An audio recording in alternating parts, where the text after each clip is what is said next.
Now, you are South London born and bred, I understand. Yes. And indeed, your books are set, or the first two, Attend and Fall, are set in Deptford. Indeed. Is that a part of London where you grew up, or have you got another attachment to it? I lived there for quite a long time. So I lived there for about 10 years in the 90s and the early 2000s. And it's quite close to where I grew up, which is Woolwich and Charlton. But when I was a kid, Deptford was very much called Dirty Deptford. And when we used to go through it on the train going up to Charing Cross, it was noticeable that when you did stop at Deptford, because you rarely did, most trains just went straight through on a Sunday or in the evening.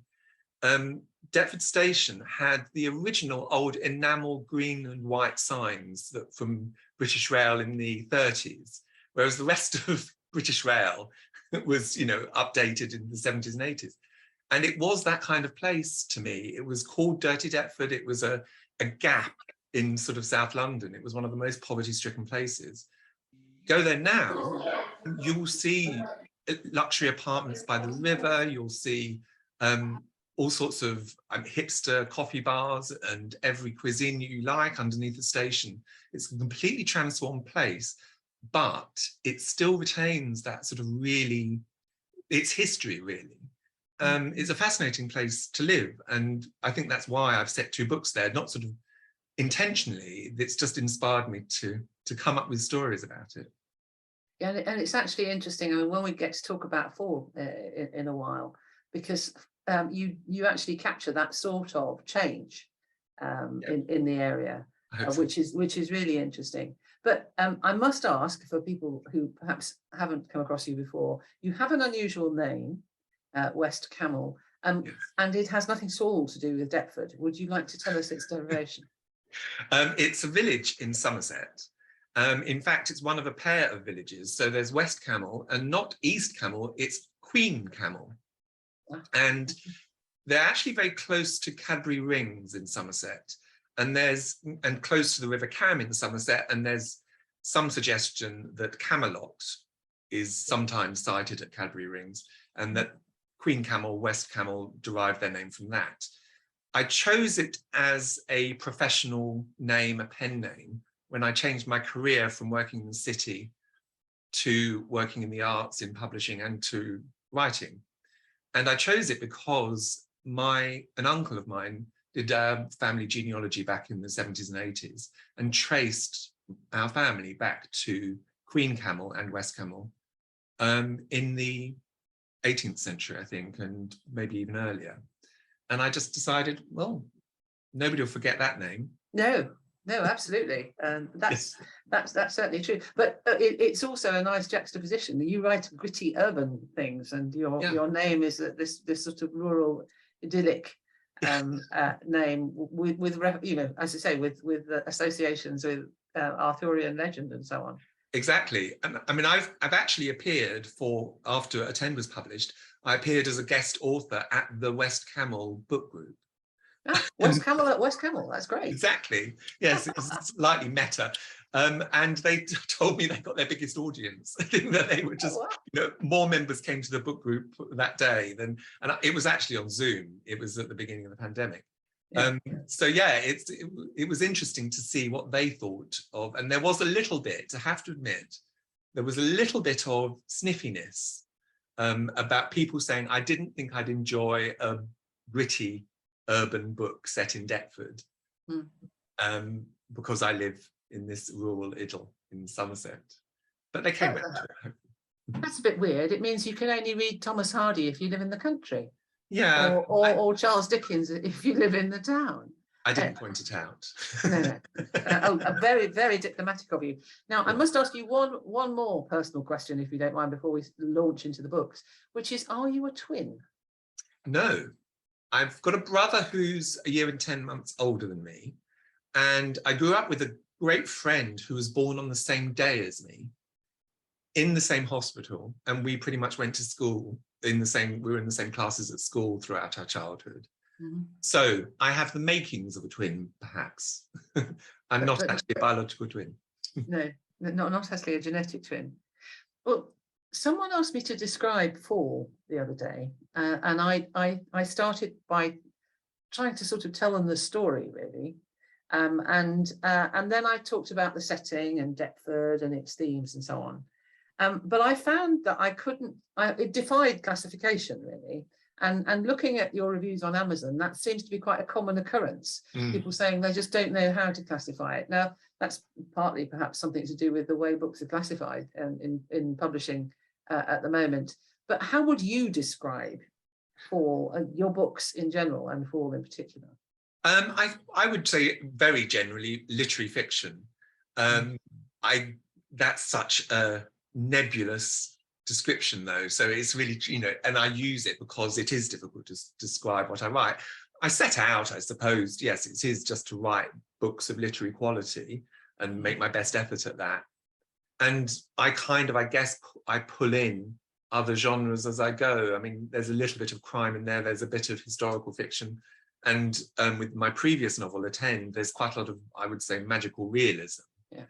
And I certainly, when I first got the idea for Attend, I was very much influenced by magical realism from South America, so Gabriel Garcia Marquez, etc. How would I describe fall in what type of book it is? I suppose you could say it's social realism. Yeah, it's a family story set in two eras, in the 1970s and the present day. So I suppose that would qualify as a sort of social realism, socially realistic novel. This one, certainly Attend, you couldn't really apply social realism to the whole of it because of the magical realism aspect, but I guess it's got aspects of that in it as well. Yes, there's definitely something about the South and magical realism, and you quoted South American magical realists, but I'd actually quote some South London ones. And we've got quite a number. I mean, if you think about Angela Carter, for example, yes, or Louis de Bernier, I mean, South London authors, and now you. So with Attend, anyway, I know, I mean, Paul doesn't have that sort of magic realism in it. But the one thing it does share with Attend is its setting, and that's Deptford. And you've already touched upon why it's important to you in terms of, your childhood and so on. But I wonder, I mean, there are certain elements which can work either positively or negatively for a writer when you find that place is so important. Sometimes familiarity is a good thing, and sometimes it's not. And sometimes, you have stimulation and inspiration, and other times you get drawn into descriptions of, this road leading to that road and so on. And that pulls you back from the narrative. How did you find writing about a place that you know very well and that you think is something that's a place that's inspired you? With Attend, it was relatively easy because I actually wrote the novel once I'd left Deptford. So I lived there for a long time. So really, it's the Deptford that's in my imagination. It changed quite considerably between leaving and the book being published. So I had to do a little bit of checking and a bit of visiting to make sure that there weren't any things that would change so considerably that I'd missed them completely. Interesting, with Fall, it is very, it's a fictional version of Deptford, really, because the estate on which the whole novel is set, I mean, I think a few characters leave the council estate at various points, but the majority of the action takes place on the council estate, which I call Deptford Strand, because that Deptford Strand is the beach on which the estate is built, or the river beach. It's based loosely on the Pepys estate in Deptford, but it absolutely isn't the Pepys estate. The Pepys estate is a very different looking place. It's got the same kind of layout, but I decided for my estate, it's got one major landmark tower, whereas the Pepys estate has four. The Deptford Strand estate is very much a brutalist concrete estate, whereas the Pepys estate is red brick in lots of parts. In other parts, there was, I mean, obviously, it's the 60s estate, there was a lot of concrete, but it looks quite different. And part of the reason for doing that was I'm quite a fan of brutalism. I like the look of it. And the Pepys estate, I think, fails on an aesthetic level. But the Pepys estate was built in the 60s to house an enormous amount of people. It's a vast place, or was a vast place. And it has that kind of utopian ideal that I was really attracted to writing about. And if you go there now, the majority of it has been demolished. I was there at the weekend, actually. Oh, right. Fantastic. Oh, well, not this weekend, last weekend. I went and had a walk around, which was, very interesting. Most of what you find there is 90s onwards, really. Yeah. The sort of point towers, which are the tall ones, are still there. And some of the longer blocks are still there, but the majority of it is knocked down. And there's a big section which is just a heap of rubble still. Yes, yeah. I kept looking for the tower, for Marlow Tower, or the equivalent of Marlow Tower, but of course there is no equivalent of Marlow Tower. Marlow Tower being the tower block in the novel. It was interesting you were talking about going to somewhere and finding that it had changed because it was placed in your imagination. Just a short digression. I did the same when I was writing Plague. I placed New Scotland Yard on Victoria Street because that's where it always was. But of course, it had moved onto the embankment, so I had to rewrite all those bits. I take it the same thing didn't happen to you. No, I took advantage of fiction to make sure you just change it. Because frequently writers do get bogged down in depicting reality in that way. Yes. And because someone will always write in and tell you that actually the post box isn't on the corner of that street. And that bus doesn't run down that road. And absolutely. You never get away from it. And I wanted to, sorry, go on. I wanted to use the place, and but improve it, if you see what I mean, maybe, and change it to suit my needs, really. And maybe I should just tell you what the inspiration was, really, because when you say there isn't an equivalent tower, well, there kind of is on the Pepys estate. Right. And that's where I got the germ of the idea for the book from. There is one tower, I don't know if you noticed it when you were there, on the river's edge, right on the river's edge. There's one tower that looks different from the other three. The white. It has a kind of scooped top, and it's luxury apartments, basically, with a big penthouse on top. Go back 25 years, and that just looked like all the rest. And Lewisham Council at the time realized that they could make a lot of money by selling that one tower off to a developer, who would then turn it into luxury flats. And the money that the Lewisham Council garnered, they could use for housing around the whole borough. So they went ahead. Unfortunately, during the process, quite a long protracted process to decant all the people who lived in the tower and to sign everything off.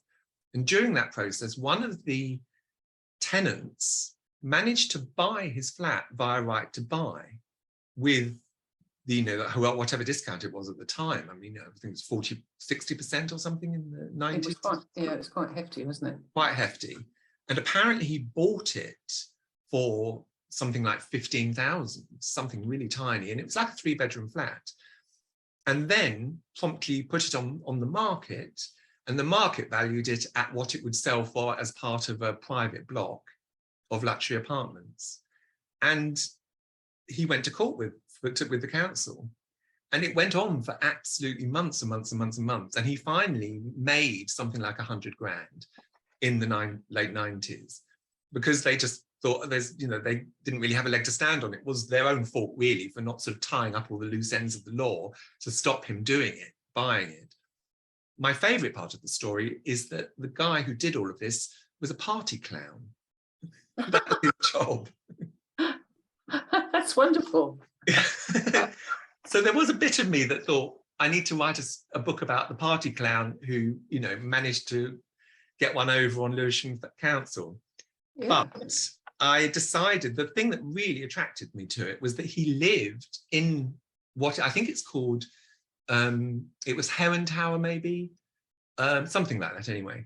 And he lived in that tower while all this legal wrangling was going on alone. So it's 30 stories high with sort of 10 flats on each floor. And he'd lived there for a long time. So he was just the only resident of this massive tower for a very long time. And that's the bit that really attracted to me. And that's how the book really starts, is that we've got Aaron alone in the tower. And I just wanted to think about that experience.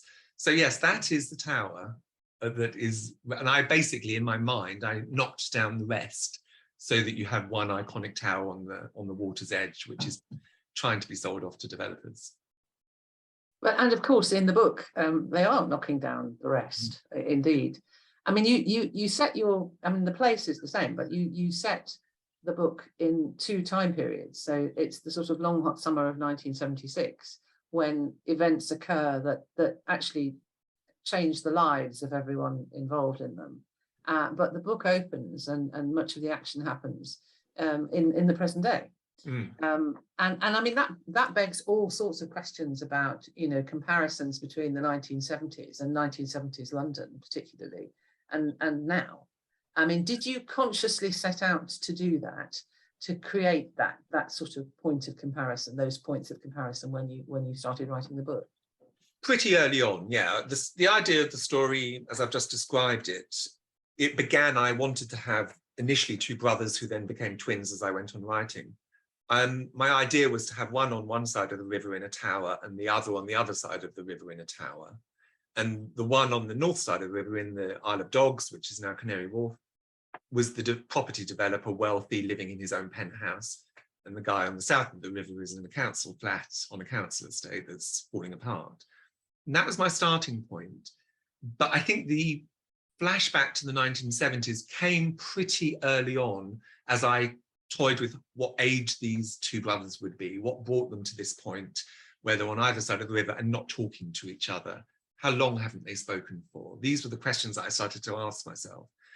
And I think pretty quickly the idea of taking the reader back to the 1970s came up. And then once I had that idea that that's what I was going to do, then it was great fun to write the two different timelines in the same setting.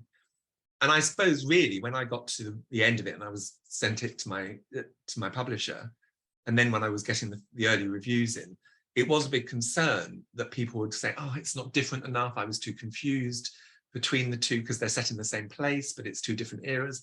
And I was really pleased that it worked. Nobody said that there was a sort of confusion about which time frame they were in. And I suppose it's because it's a different world now. The London in the 1970s is a completely different place. I mean, I did wonder, I mean, it begs all sorts of comparisons, and you sort of think, you know, I wondered anyway, whether you consciously sort of decided to use it as a metaphor for what's happened to Britain since the 1970s. Because it's nuanced, it's not all one way, it's not, you know, some sort of utopia back then, as indeed your architect heroine, if she may be called that, wants to think of her estate as being, you know, a design for utopian living.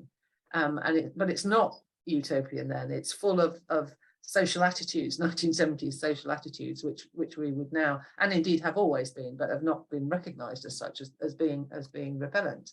And that's changed for the good. But then there's an awful lot that comes out in the book showing things that haven't changed so well, and particularly through the character of Clive, of course, the brother the property developer brother who essentially is motivated by making money, and has been very successful at that. And indeed his brother Aaron, who may indeed be the only person living in the council estate or the council tower opposite the fancy Isle of Dogs tower, is preventing him from making even more. I mean, did you consciously decide that you wanted this mirror of Britain, if you like, between the two times? It developed. So as I was writing it, I kind of fell into it in a way. And once I realized that's what I was doing, I couldn't stop. It really was, because the more, you know, this is my lifetime. So I'm born in 1969. So, you know, I remember the 70s, I remember the 80s, and I remember how much it has changed. When we just started this discussion, I described how Deptford was regarded when I was a kid. And I guess it's the process of writing. I think a lot of writers will say the same thing, that as you write and as you edit, you realize what you're doing, you realize the themes that you're picking up on, and then you start to consciously work on them. And maybe a third of the way through the book, I realized that I needed some historical accuracy. So then I would go away and do some more research about certain aspects of life in the 70s, particularly with Zoe. You talk about the heroine, in inverted commas, the architect of the estate, and what her position. Would she have been able to set her own company up in the 1960s? I had to find these things out. No, she wouldn't. As a married woman, she would have had to have her husband agree to a business loan. She wouldn't have been able to do it alone. So lots of those things came into it. And there's a big theme about race and the attitudes towards race and how they've changed, and how they haven't changed through the last 50 years. And I wanted to really, yes, confront people a bit with that and remind people of what it was like. And so as I went on and as I edited the novel, I was finding more and more that I could do. But I think I like the fact that you said it's relatively nuanced, because I didn't want it to make a sort of big statement book about this is what, this is about the changes in the Britain in the last 50 years. But I wanted to discuss that. And the title a little bit is about that too. Have we fallen? Is it a fall? Yes, I was going to ask you about that. Decline and fall, maybe, Kind of, yeah. Or is, other people would see it very much not as a fall, maybe that it's an ascension, So, and I wanted to, and I guess, yes, that kind of the oppositions that I bring up between two brothers, between two sets of twins, between north and south of the river. I really wanted to hook into all of those things. I'm glad that you brought it up as a question, because I think I made it quite subtle. So obviously it was obvious when, that you read that and you took that from it. So I'm pleased that happened. Oh, well, that's good. I mean, I want to talk about the relationships actually, and the doubleness, because I mean, the book is absolutely full of doubles and mirrors. But just for a moment, let's stay with the sort of physical, because one of the things, I mean, you're clearly interested in physical structures. And also their unreliability. So throughout the book, they seem to be one thing, like the sculpture on the estate, but actually they're another thing. And sometimes they're obvious examples of decline. So the decaying walkway that collapses and so on. Why do you think you're interested? I mean, are you? Well, I assume you are because you write about it. I mean, you're not a trained architect or anything, are you? But you clearly do have an interest in physical structures, and why is that? I'm a big fan of architecture of all types. I'm particularly interested in modernist architecture and brutalist architecture, and I think why I use that for this book is that I think there's such a paradox in brutalist architecture, in that it's so much about the aesthetic when apparently what drove it was its purpose. So the whole idea about modernism was to, you just reflect the purpose of the building in its outward appearance. And you try and make social comments with it. Yet it abjectly failed in so many places. I find it particularly interesting if you go into a bookshop and pick up a book about brutalist architecture. Invariably, the majority of the photographs will be in black and white. And they will be modern photographs of 1970s, 1960s buildings. And that suggests to me it's because it just looks better in black and white. The reality is it doesn't quite work with the weather. It doesn't quite work with how people live in it. And I wanted to play with that. I remain a fan of brutalist architecture, yet I wanted to say, how can I be a fan and like the aesthetic of it, yet acknowledge that in lots of ways it really didn't work. And that the big estates like that, on one level, really failed. Yet on another level, they housed enormous amounts of people and took loads and loads and loads of people out of slum accommodation. When I was living in Deptford, and subsequently, I had a great friend who was born and brought up in Rotherhithe and Bermondsey. And he was born in a back-to-back terraced house. And he was put in hospital for 3 months, for the first 3 months of his life, because the house he was born in was so damp. He had chest infections. They had to keep him in hospital to keep him away from his accommodation.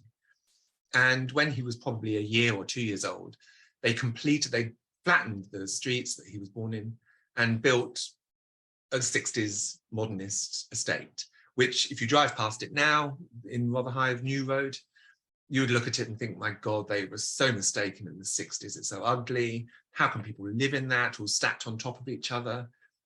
His parents thought they'd moved into a palace. It had a bathroom. They would have to go to one of the in-laws to have a bath once a week. It had heating, and it was one of those blocks where it was communal heating. So they didn't pay for it. It was in the rent. They would, had to eke out the coal each week and, make sure that you get proper big lumps in the coal sack rather than just dust, which is what coal merchants used to con you with in that area. And so many things, yet now we look back on it and we forget a lot of that. Yes. And I wanted to talk about that in this book, really. So a lot of his experiences are the things that I'm writing about. So those physical structures, yes, they look as to be one thing, but yet they hold so many other stories, I think. And we were talking earlier about attend, and I think I try and do that a little bit as well in that book, which is, if anybody's read it, it's got lots of tunnels they feature as part of the plot. It really kind of drives the plot in lots of ways. And they seem, I suppose in the book, they seem something quite fantastical, and it's sort of as a plot device, yet they're one of the most realistic elements of the book because they actually do exist under the streets of Deptford. And I kind of wanted to play with that a little bit to say, the most unlikely is actually the realistic bit, and the more likely part is the fictional part. So yeah, I am fascinated with physical structures, and I'm a big fan of maps. I'm a big fan of big developments. I like to see what people are doing and what drives people to build things, really. But it's interesting that you reference the tunnels in Attend, because I mean, one of the things that is obvious to me is that, I mean, your books are about the clandestine, they're about the hidden. And that's in terms of the relationships, in terms of the themes, but also manifest itself in the physical structures. So you have the tunnels beneath the streets in Attend, but in Fall, you have a whole series of secret ways and passageways that were designed by the architect when she designed the whole estate. And the twins are party to some of those, but they're not party to others. I mean, it's their mother keeps some of them entirely to herself. And I mean, that again, that is a plot device in part, but it's also,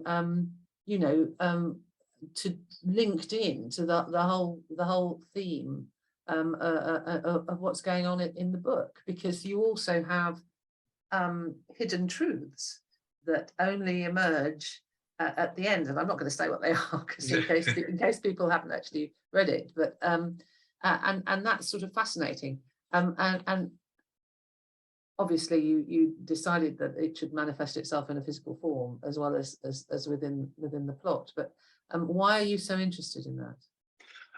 I think it's from the architectural point of view, the idea of modernist architecture to be very equal. So it was a reaction against the kind of classical idea, where in classical architecture, for example, something like the piano nobile, which is essentially the first floor of a palace or a building, in which the nobility will have their rooms. And you can see it from the outside. If you look at an 18th century building, the first floor has the biggest windows, it has the most ornament, it has the balconies, etc. The lower floor is slightly less decorated. The upper floors are increasingly plainer. And the garret, which you won't be able to see because it's behind a balustrade, is where the servants live. So the outside, the facade of the building tells you about the social structure, the social roles of the people who inhabit it. And modernism was a reaction against that. So it didn't matter what floor you're on, it all looks the same. However, a modernist architect, like Zoe Goldsworthy in the book, still wants to control how people live in it. So this was my idea, was that she wanted to create within this apparently equal building, she still regards herself as slightly above the people who are living in the building. And so she incorporates elements into the building that are only known to her, and she will selectively inform people of some of them. So it's in a way, it's a way to continue to employ control. And then going back to what we were talking about, this is one of the ideas I was thinking. A lot of those utopian visions came from the pens and from the heads, from the brains of middle class and upper middle class people who hadn't lived the lives of the people they thought they were serving. And I really wanted to kind of get that across, but in a nuanced way. And like you say, it also reflects the other secrets in her life, in Zoe's life. She's very much a control freak. She wants to control all the elements of her life and of her children's lives. And I wanted to indicate that, and in some ways how she can inform people of various things. What she can't do is control how they use the information that they've got. And the way that that kind of slips through her fingers, I guess, is a big driving force in the plot. Yeah, absolutely, because she's also the creator, isn't she? She's the creator of the children, the twins. She's the creator of the estate, as well as its guardian, if you like. Now you have a character rather like that in The Tend too, in Deborah. And I wanted to ask you, I mean, what is it that draws you to that sort of? On one hand, it's a mother figure, but it's actually a very controlling mother figure who has the knowledge of Eve, perhaps, which is withheld from other characters. I guess I'm interested in the idea of the sort of the wise old woman who holds the knowledge and dispenses it selectively. I find that quite fascinating. And I suppose I'm interested in that character over and above a male action character, I suppose. So in lots of ways, it's a rejection of that to kind of traditional wise man character. I've always found that the wise woman character approaches their power in a very different way because their role in society necessitates it. So they have to be more subtle, more crafty about how they use the knowledge that they have. It's difficult to answer in any clearer way than that about why I'm attracted to them. I guess I start writing them and I just develop them. And I suppose I really like creating nuanced characters or conflicting characters, because a lot of people really like Zoe. So I was really surprised that so many people like Zoe, because she does some pretty awful things. Yes. And I wanted to do awful things. And during the edit, actually, I had to help the reader understand a bit more what her motivations for doing these awful things are. Yeah. In Attend, I was much more willing to, I was much more expecting people to enjoy Deborah, who, if people haven't read it, she's the sort of the center of the magic realism of the book, in that she's north of 100 years old, yet it's a bit unclear whether she really is 100 years old or not. She claims that she's immortal, and the book sort of centers on how she's trying to tell people how she is immortal and convince them that she is. Everybody loves Deborah, and I kind of expected that, but there are elements of Deborah's story where you kind of wonder a little bit about her motivations, whether she's an entirely good character. With Zoe, I was fully expecting people to hate her, and a few people have and thought she's awful. But I was really surprised about how many people really think that she's the kind of the strongest character in there, and that they're really fighting for her, and they're enjoying her sort of the way she exists in a male world and takes on all the men and ends up the sort of the greatest architect in Britain in the 60s and 70s. No, it's interesting that it doesn't surprise me, actually, because she's self-sacrificing in the end, and that's very appealing. That's a very positive attribute, and also, I guess, I mean, it's impossible to discuss her actions without giving a whole load of things away. So I won't go there. I won't go there. Okay. What I will ask you about, though, are the twins, because her sons are twins, Errol and Clive. And as you've described, you have Clive, the property developer, wealthy, living in his white tower on the Isle of Dogs, whereas you have Aaron living in the old Marlow Tower, which is slowly disintegrating, opposite him on Deptford Strand. Why did you decide that you wanted twins?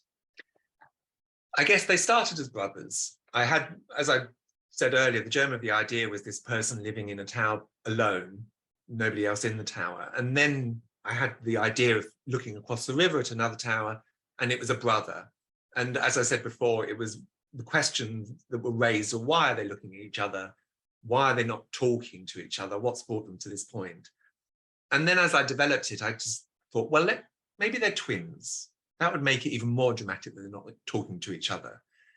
Brothers, you could maybe understand how that they can become easily estranged. Twins, it's really difficult to become estranged from a twin because of all the obvious connections.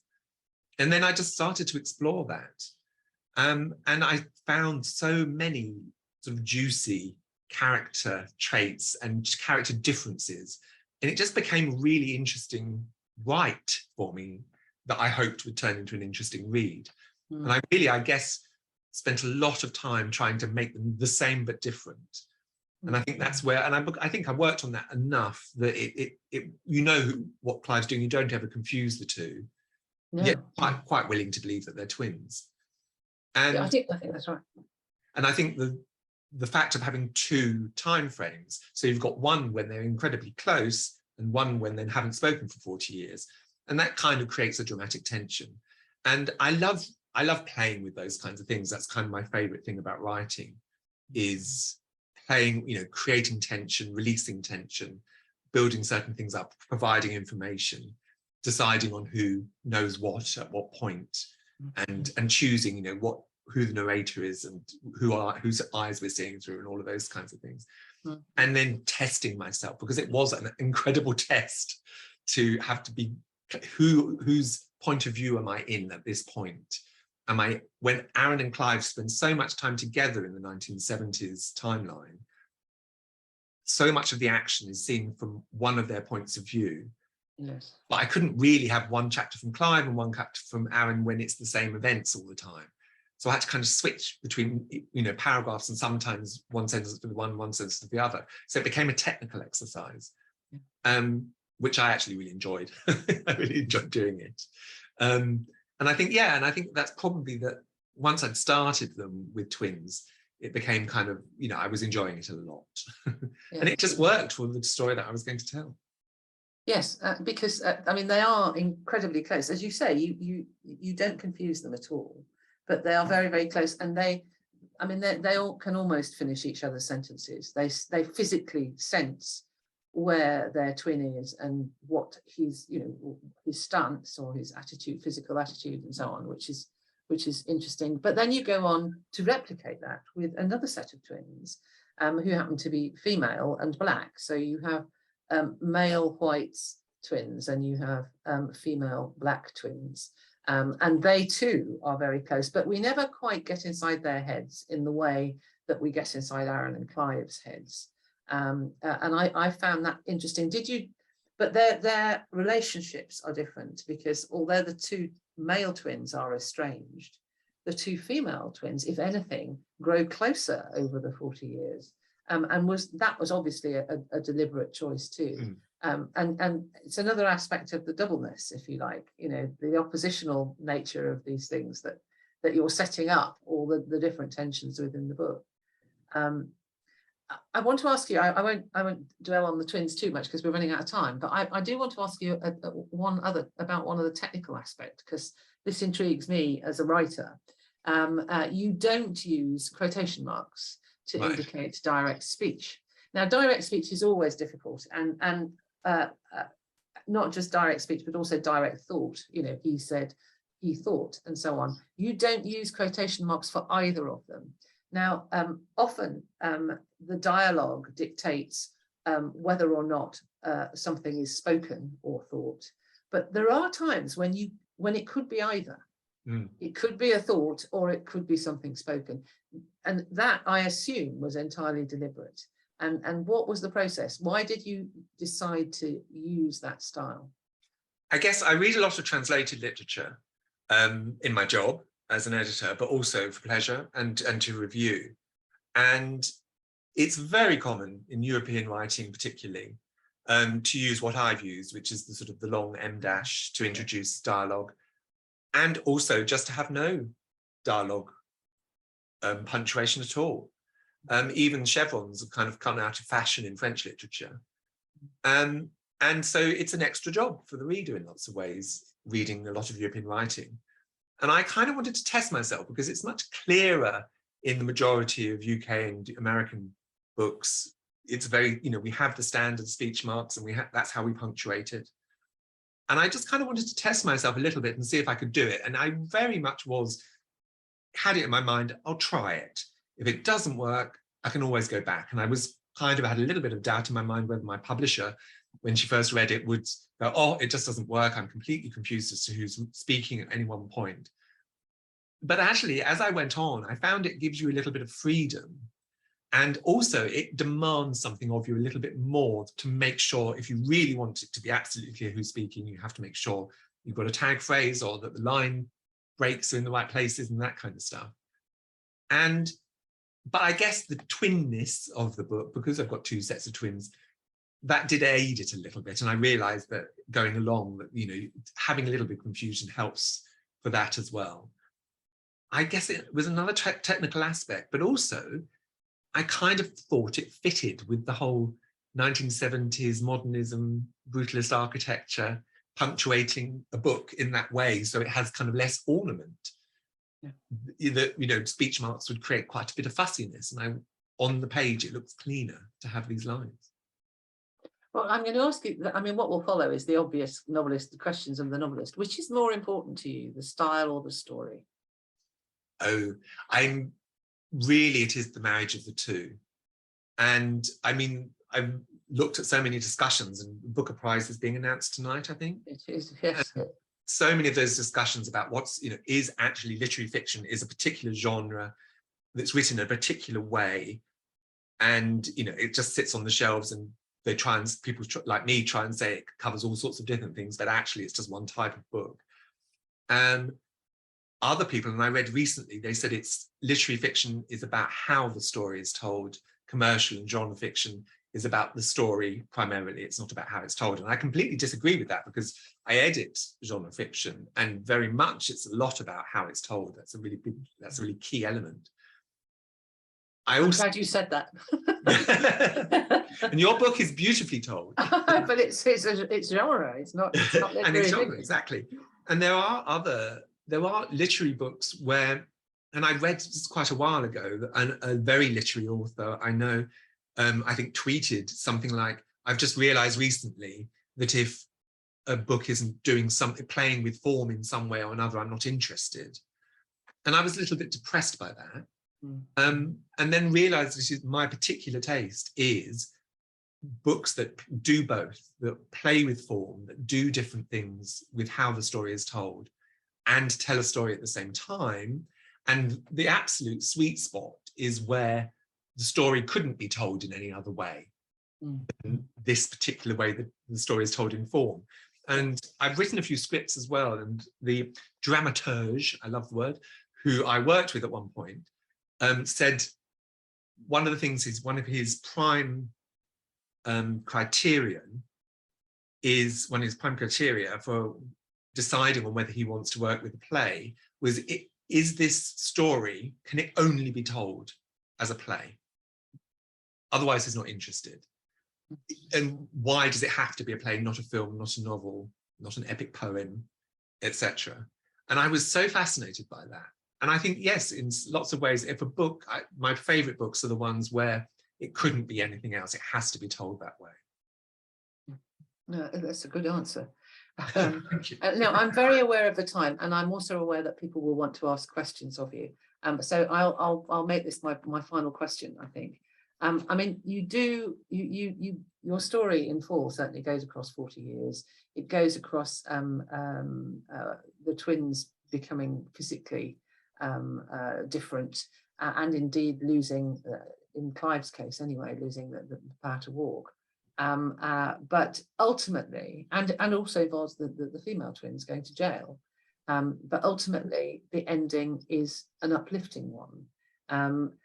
Did you, family is restored and so on. Did you know that that was going to be how the book ended when you were, before you got to the end? That's my first question. And the second question is, why didn't you end it more darkly? I think I didn't know what the ending was, and often when I write a book, I really have to have the ending as quite fuzzy, otherwise I lose interest. So part of writing a book for me is the discovery of the story. So I don't plan the entire thing. I'll plan a way in advance, but I like to make the discovery of the story as I go along. So I didn't know that was how I was going to end it. And when it got to there, it did feel that I wanted that a kind of resolution.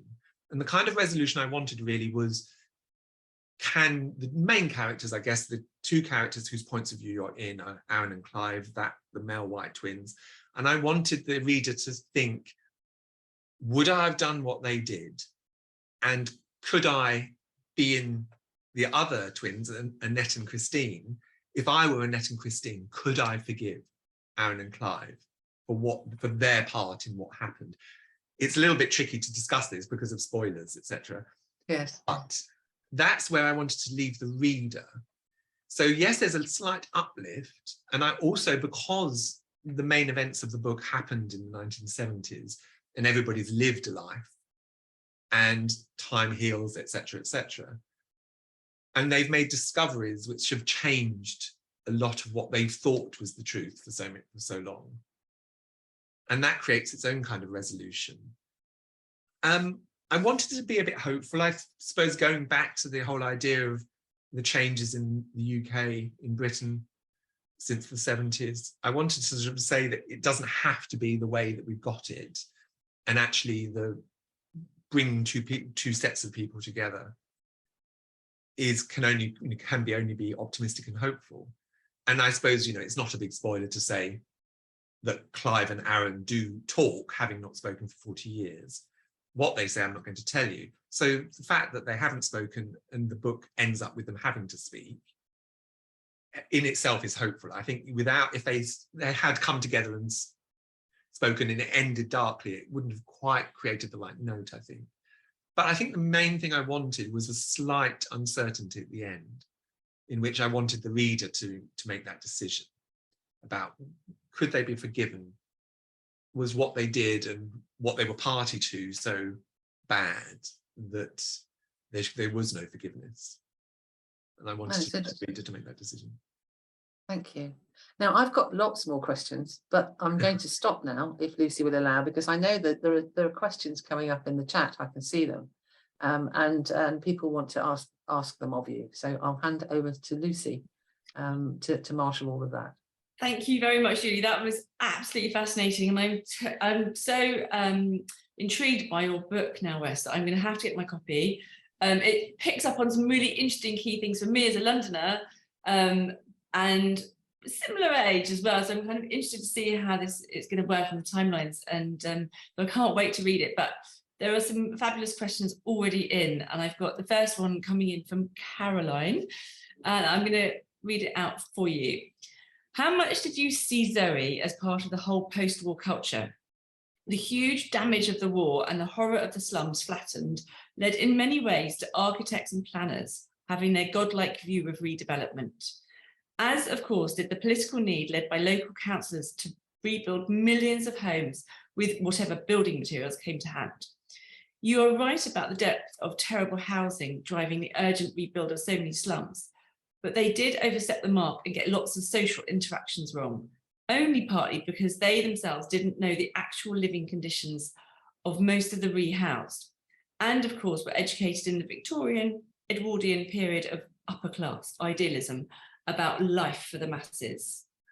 So I guess the original question was, how much did you see Zoe as part of the whole post-war culture?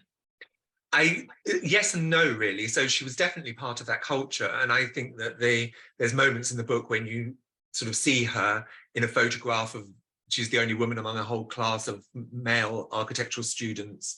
And she's part of that world. And my memory is bad now, but there's a particular architect who built a lot of the really terrible flats in Glasgow, most of which have been demolished now. And it's interesting to note, and I found this in my research, and I can't remember his name, but he lived in one of the most beautiful parts of Edinburgh, in the new town, in one of those glorious crescents, beautiful Georgian terraces. And yet he was deciding how to build these, I think the Red Road flats or something in Glasgow, some of the most famous ones, really terrible, very poorly built. As the questioner says, using terrible materials, flouting all sorts of planning laws. There was a lot of corruption in Glasgow City Council, apparently, at the time in the 60s. I definitely wanted Zoe to be part of that, but I also wanted her to react against it, because in the book, she actually mentions this architect and says, I'm not going to live in a Georgian terrace. I'm going to live on the estate. And that's the big change that she makes. She moves her family from a gloriously modernist house in Blackheath, a big villa, and she moves them lock, stock and barrel into the council estate, and she buys the flats, let's make it clear. But they live, cheek by jowl, and her architect friends come, and it's like a safari to them to come down to Deptford and visit their funny friend Zoe, who moved her family onto the estate. But she's determined that her family that she wouldn't live in it. She wouldn't build it if she wasn't prepared to live in it herself. And I think that's the difference between her and her generation. Yet, yes, she is that kind of person who didn't really know what it was like to grow up in those slums, but also didn't know what it was like to have a community where you shared a lot of things, where if you didn't have water that day, so you didn't have some food that day, you would share it with your neighbor. I had a friend he grew up in the 70s, and in order to save on heating, I mean, hoping we don't have to get to this point, in the morning, he had a very large family, about 5 or 6 kids, and one of them would always run down to the local cafe to get the boiling water into the teapot and bring it back, because in order not to use the stove in the morning for tea. Zoe definitely didn't live that life. He didn't live that life. Do you think, with the brutalist developments that you talk about, do you think they have a future, or do you think they should be something that's kind of relegated to the past and knocked down? I think that they're built now. And, we know that rebuilding is one of the hugest drains on resources. And there's a big movement now, actually, that says refurbish. It doesn't matter how ugly something is, you really need to refurbish. Knocking something down and rebuilding it is so wasteful. And a lot of these estates weren't cared for, and I think they need to be cared for. And if they don't work, try and make them work. And I think that work happened a lot. I think that a lot of the redevelopment is being driven by commercial concerns, is being driven by the fact that local authorities aren't allowed to run the kind of debt that they used to be allowed to run. Local authorities are just being drained of all their resources, and they've got to find creative ways of making money. So a lot of social housing is being driven by the housing associations that were set up in the 80s and 90s, and they have their own particular criteria for building. And so much of this is what we're left with. We're still not at a point where we're building for communities. Mm-hmm. We've got a question come in from Neil. West vividly brings to life the summer of 1976. Could he share with us his own memories as a child in South London, and which memories, if any, he incorporated into the fall? Well, I would have been about 6 or 7. I do remember going to Wales. I remember being in Wales and my dad talking to Welsh farmers and them complaining about, Wales is a very wet place, and it was incredibly dry. And it really have very distinctive memories of that. In London, not really so much. I think being about 6 or 7, yes, I remember it being hot. I do distinctly remember the ladybirds, and I think that's one thing that people forget about, that there were huge plagues of ladybirds that had been boosted, their numbers have been boosted by plagues of aphids that came before them. And then they ate all the aphids and didn't have anything else to eat, so they started biting people. And there was a lot, particularly on the south coast, there were lots of holidaymakers who were just scarpering from the beach in Bournemouth, etc., when they were just, ladybirds descended. And I do remember being in a car and there were just the windscreen just being covered in ladybirds when we were going somewhere. That was back Ladybirds. That was back in the day when there were bugs landed on windscreens. And yeah. Now we don't see them so much. Hey, we've got a question coming from Cliff. I share your enthusiasm for magic realism, and you talk about lack of punctuation. Have you read The Autumn of the Patriarch by GGM? About 20 full stops in the entire novel. It's not easy to read. I haven't read that one. I have read various books which are just one sentence, or make a point, and there's, I think, what's Duck's Newbury Port is the latest book where there is no punctuation whatsoever. If the author is good, they know how to create punctuation through the phrasing, and they will encourage the reader to get into the rhythm of a book, so that the final part of Ulysses, for example, when it's Molly, I can't remember her surname, who's narrating, and the punctuation with her is the word yes. So she speaks and speaks and speaks, and then you come to a point where she says yes. And Duck's Newbury Port does the same thing with repeated phrases. Yeah, I think I like them as technical exercise, and I find them interesting. Would I try it myself? I don't think so. Okay. And another question, your male white twins are Aaron and Clive, and your female black twins also have initials A and C. Yeah. Is this intentional? And if so, what does it represent? Good spot. That's so many, you do things in books and you think, oh, I wonder if anyone will notice this. Cain and Abel. Ah, okay. We now have the inside track on this one. Okay. Abel and Cain. Cain and Abel.